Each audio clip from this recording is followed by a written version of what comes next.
You have entered the realm of arcane magics and draconic ruins. Danger and darkness lurk all about, and only those swift of foot or wit will survive. Allow me to introduce myself. Excuse me. Hi. You can call me Dimbly. Dimbly Tumblefoot. You could also call me DM Dimbly. Or maybe GM Dimbly. Nah, I like DM better. I've also been known by lots of different names, including Dim, Short Stack, Nearly Pimbly, Multi-Tool, but everyone's favorite, Pocket Rogue. Wait, what was I doing here? Oh yeah, I was transcending time and space to introduce all of you to my homeworld. Welcome to the world of Avi. Or Avi Mel, depending on what era we're going to talk about. Also, otherworlders just call this the Dragon World, I'm pretty sure. This is a world of my own creation. Well, that's not technically true, since the person who did create this world also created me. So, more accurately, this is a world of Otto's own creation. Kinda. Because, his friends and family have also been collectively contributing to this for over, 30 years? Wow. Trying to be technically accurate is complicated, so let's just move on. Most of my fellow denizens refer to the world, the ground, and dirt collectively as Avi. For particularly dark and fertile soil, though, we would call it Earth, just like the folks from your side of the mirror.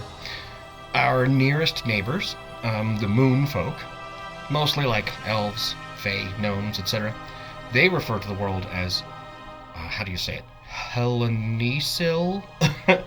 But literally it translates as purple sheen or purple world. And they're not far off, as it does seem that the natural colors of Avi are different shades of purple. It's really beautiful. Don't get me wrong. Nature offers us all the colors of the rainbow and more. But when you take a bird's eye view, the violet theme starts to emerge. And the most renowned lunar astrologers have described our world as the Great Purple Dragon Egg. Avi is a world that was once ruled by the Great Dragon Empire. But as all empires eventually fall, so too did this one. Their culture dominated most of the globe, and their influence stretched to other realms, worlds, dimensions, and beyond. As a result, the lands of Avi are dotted by old draconic ruins, massive and small, several of which are full of danger, others treasure, some both, some neither, and many modern cities have been built atop the ancient ones. The religions, traditions, and belief systems of most mudmoids are intertwined with dragons. After many hundreds of thousands of years being ruled over, magically dominated by, bred by/with dragons, most creatures can claim draconic ancestry and have developed magical talents. This broadly includes most, if not all, mud/humanoids, but is in no way limited to two-legged, two-armed creatures. Many creatures in the world have expressed magical abilities, even those that would not normally possess such things. This is considered by many to be a, quote, heavy mana world, unquote, where pretty much everyone you're ever going to meet is going to have some kind of magical talent. As such, most folk, as they grow up and are developing new skills, will also develop magic, in particular sorcery magic, in addition to whatever path they choose to follow in life. Until a few hundred years ago, there was no divine influence in the world at all.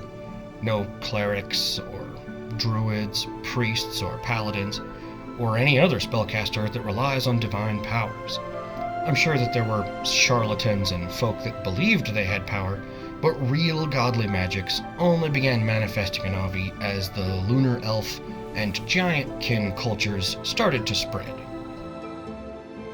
So for the last tens of thousands of years, healers were considered arcane specialists that would steal life from other creatures to provide healing, known as necromancers.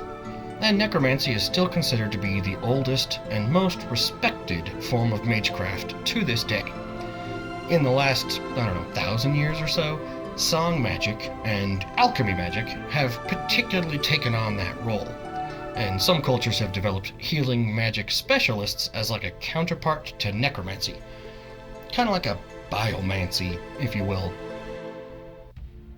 With the portal to the moon, known as Mel to the people that live on the moon, becoming accessible to the public, the traditions and culture of the Lunar Fae started to spread across the world. So too did the beliefs and new divine magics eventually spread their influence, as well as their foreign gods, to our violet world. Alright, I'm starting to sound like an encyclopedia here, and that is not my actual goal. So rather, attempt to picture this. Forests in the shades of emerald and amethyst, inhabited by bluish-furred monkey folk covered in magical tattoos. Purple and periwinkle sand dunes that sparkle in the moonlight, with massive, ethereal, whale-like creatures floating through the sky, gobbling up the spirits of bugs and birds and other creatures not smart enough to avoid their maw. Lavender-hued freshwater lakes, with waters so clear you can see the copper-colored fish swimming at the bottom.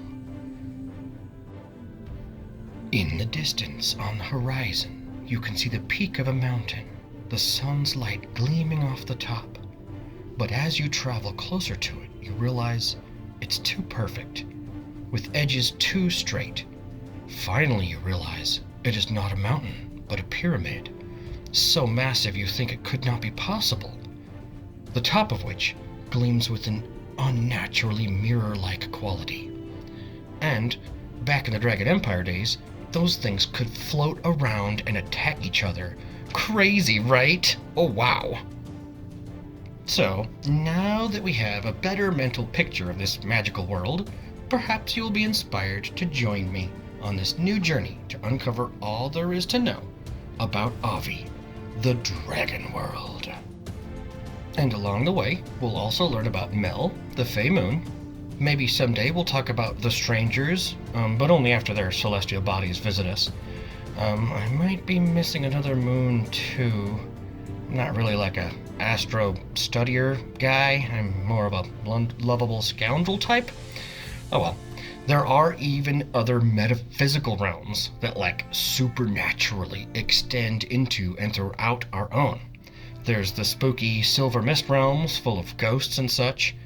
The Dreamscape, which is a combination of nice sweet dreams, but also horrible nightmares. And then there's the land of like raw chaos and magic. That's a very inhospitable place. Yeah.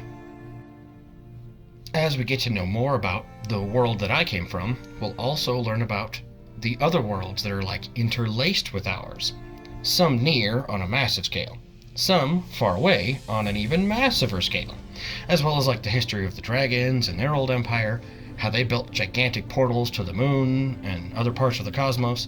They also developed, society, writing, magic, and all kinds of other stuff. Yeah. To be honest, I'm not really expecting this channel to blow up on the internets, but I really do appreciate anyone who's stuck around to watch this whole thing. And this is just a passion project, so I don't really have time to set hard schedules and release dates for new videos, but as time goes on and I get better at this, maybe I'll do that someday. Who knows how far this could go? Why, at some point there could be books, comics, TV shows, movies, video games, but it all starts with an idea. Then, thousands of hours of hard work. Definitely leave comments, love or hate. Maybe some people out there can shoot some ideas at me as to how we can explore this world further as we go. I have a number of story threads from different eras of my game world that I would like to express. Most of them are actual D&D or Pathfinder games that I ran with my friends and family. For the true pen and paper gamer nerds out there, I would like to do a series of game stats and campaign building tactics I used throughout the years to build this world. And of course, if you did like this video, please express that. If you really liked it and want to see more, make sure to subscribe. And if you liked it so much that you're pulling out your wallet right now, then by all means, throw some money my way, and I'll make sure to put some links down there somewhere.